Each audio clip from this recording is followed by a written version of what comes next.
안녕하세요. 금요사건 파일 디바제식합니다.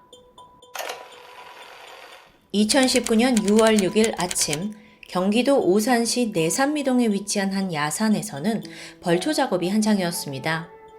여긴 한 가문의 선산인데 오랜만에 무덤 주변을 좀 깔끔하게 정리할 겸 작업이 시작된 거죠. 정오가 되면 해가 뜨거워지니까 인부들이 서둘러서 벌초에 집중하던 중입니다. 그런데 순간 여기요! 여기 좀 와서 봐야겠어요! 거기서 나온 건 나체 상태의 백골 사체. 분명 누군가 유기한 모습입니다. 그리고 부검 결과 그 사체는 15살에서 17살 사이의 남성 청소년으로 추정되었죠. 일단 신원을 알 수 없는 상태에서 특이한 점을 꼽자면 이 시신의 치아 상태가 매우 좋지 않았다는 거예요. 이게 어느 정도냐면 살아생전 음식을 제대로 씹기 어려웠을 정도로 대부분의 치아가 썩어 있었어요. 자, 이에 대해 전문의들은 아마 피해자가 어릴 때부터 적절한 관리를 받지 못했을 가능성이 높다고 분석합니다. 그런 과정에서 컸거나 추후 어떤 영향을 받았을 수 있다는 거죠. 그 외에 시신의 얼굴에서는 심한 폭행의 흔적이 보였는데요. 광대뼈 골절, 또 코 안쪽에 깊숙한 곳에서 출혈의 흔적까지 나와요. 근데 이 정도 위치에서 출혈이 발생하려면 아주 강한 충격을 받은 거거든요. 따라서 사망 원인은 심각한 폭행으로 추정이 됩니다. 여기에 사체가 나체였다는 점, 그리고 또 비교적 얕게 묻혀 있었다라는 점을 토대로 이 사건은 타살로 방향이 잡히게 되는데요. 경찰은 우선 신원을 파악하기 위해서 수배 전단을 배포했어요. 동시에 수도권 일대에 거주하는 비슷한 연령대의 가출 청소년 혹은 장기 결석자를 살펴봤고요. 여기에 더해 주민등록증 미발급자까지 가능성을 뒀죠. 그 대상에 오른 인원만 무려 3만 8천여 명입니다. 그렇게 최종적으로 생활 반응을 이 시기에 확인할 수 없던 4명이 추려져요. 그리고 경찰은 이들의 SNS를 살피게 되는데 한 가지 단서를 찾아냈죠. 그건 바로 프로필 사진 속 반지였습니다. 이게 무슨 말이냐면 사실 이 사체의 유류품 중에 반지와 귀걸이가 있었어요. 근데 이 생활 반응이 없는 4명 후보자 SNS를 가서 봤더니 그중 한 명이 똑같은 디자인의 반지를 착용하고 있는 겁니다. 그는 바로 17살의 송군. 게다가 시신이 발견되기 9개월 전인 2018년 9월부터 연락이 두절된 상태더라고요. 이뿐만 아니라 경찰은 송군의 SNS 속 다른 사진에서 유류품과 동일한 디자인의 귀걸이도 추가로 확인합니다. 자, 점점 더 동일 인물일 가능성이 높아졌죠. 경찰이 즉각 송군의 아버지를 찾아가 DNA 검사를 요청했고 그 결과 사체는 송군으로 최종 확인됩니다. 그는 가출 청소년이었습니다.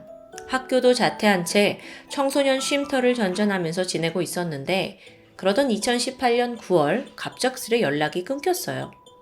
친구들이 수소문했죠. 하지만 전혀 흔적을 찾을 수 없었다는데 사실 친구들 사이에서는 좀 불길한 이야기도 나돌았습니다. 야, 걔 어디 끌려가서 죽은 거 아니야? 물론 연락이 끊겼다는 이유로 이게 너무 앞서 나가는 추측이 아닌가 싶기도 한데 여기엔 특별한 이유가 있기도 했죠. 생전 송군이 극도로 두려워했던 존재가 있었기 때문입니다. 그 친구에 따르면 송군이 평소에도 나 누군가한테 쫓기고 있어 라고 자주 말했었대요. 심지어 이런 사실은 송군이 마지막으로 지냈던 그 쉼터 관계자, 그러니까 어른 역시 알고 있었고요.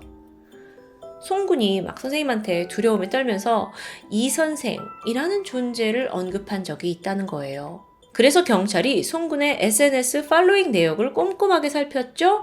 그러자 이 선생과 관련이 있는 몇 명의 인물들을 발견할 수 있었습니다. 자, 이들 모두 일단 SNS에다가 자신의 직장을 이 선생이라고 등록해놨어요. 3명인데 22살의 남성 김씨, 변씨, 최씨요. 아니, 도대체 이 선생이 뭐길래 이러는 걸까요? 여러분, 사실 가출 청소년들 사이에서 이들의 존재는 꽤 알려져 있었다고 합니다. 동시에 위험인물이라는 인식이 퍼져 있었죠. 이 선생한테 연락이 오면 장기 매매를 당할지도 모른다 라는 말이 떠돌았다고 해요. 아니, 도대체 어떤 사람들인지 궁금하죠.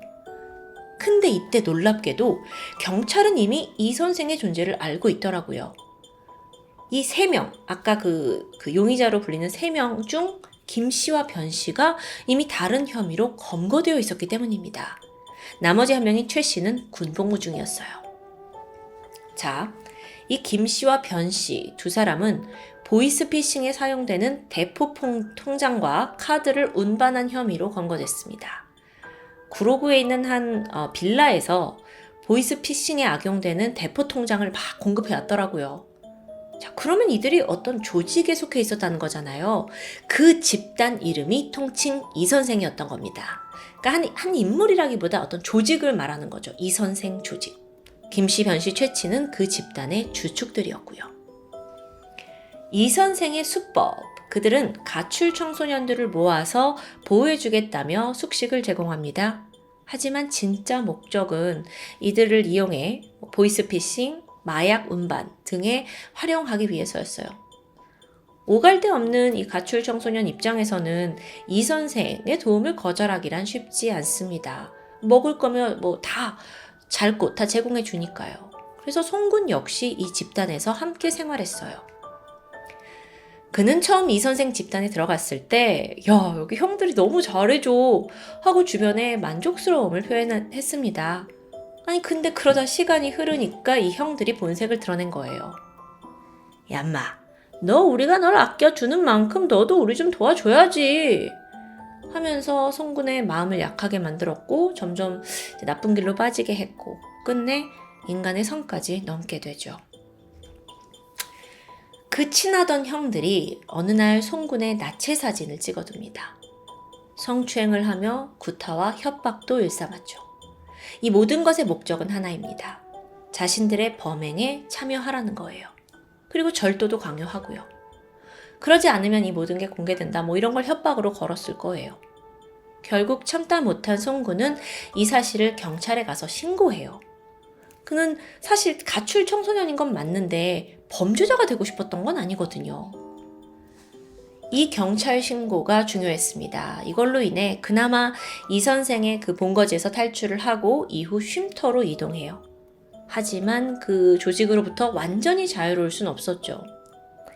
쉼터 관계자에 따르면 성인 남성 몇몇이 막 이 쉼터 근처를 맴돌면서 송군을 주시하는 일이 종종 있었습니다. 이 애는 행여나 자기가 잡혀갈까, 보복을 당할까 너무 두려웠고요. 그래서 송군이 결국 무리를 피해서 막 여러 쉼터를 전전했던 거예요. 그러다 연락이 두절되기 일주일 전부터는 쉼터가 아닌 아는 형 B씨 집에서 지냈다는데요. 그 형의 진술에 따르면 송군이 자취를 감춘 건 2018년 9월 8일입니다. 이날 그는 나 친구 만나서 타투 받고 오려고 라는 말을 남기고 외출했어요. 그리고 연락이 끊겼죠. 형 B씨는 걱정이 됐습니다. 그래서 전화도 하고 문자를 여러 통 남겼는데 응답이 돌아오질 않는 거예요. 자, 그날 어떤 일이 있었냐?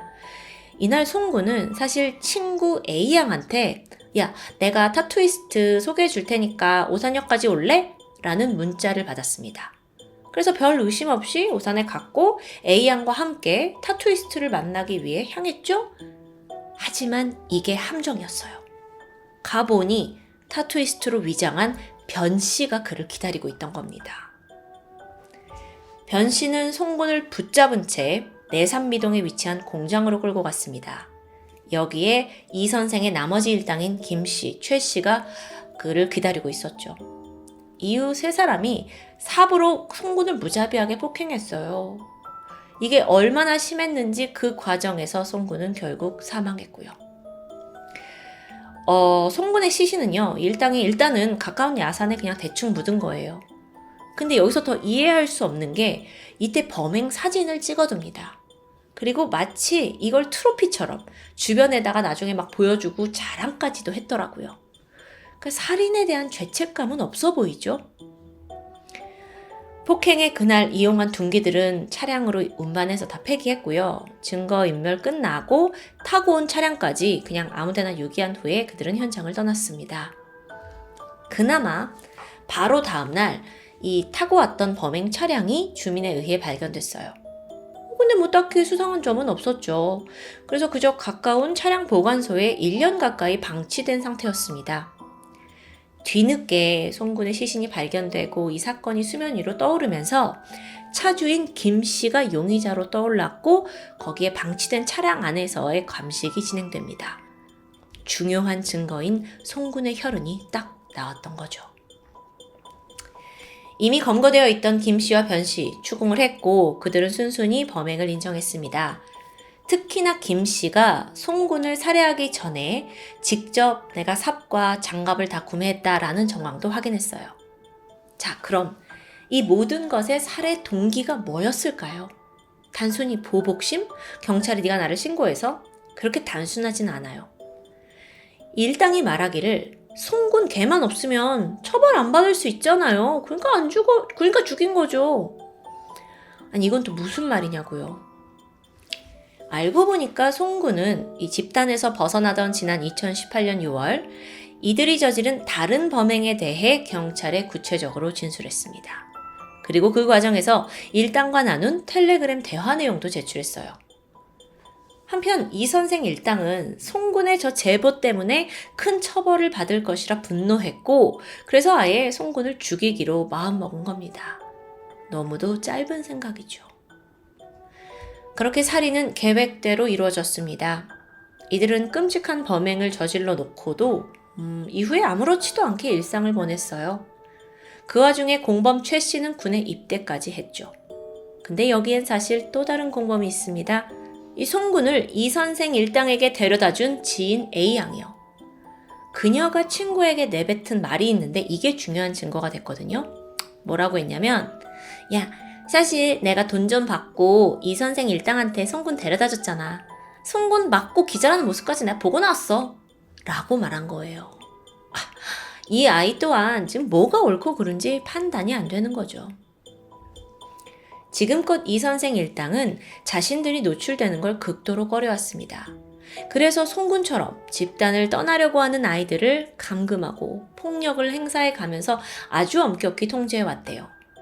그런 와중에 송군이 경찰에 신고하고 집단을 떠났네? 그것도 모자라서 우리 범행에 대해 진술까지 해?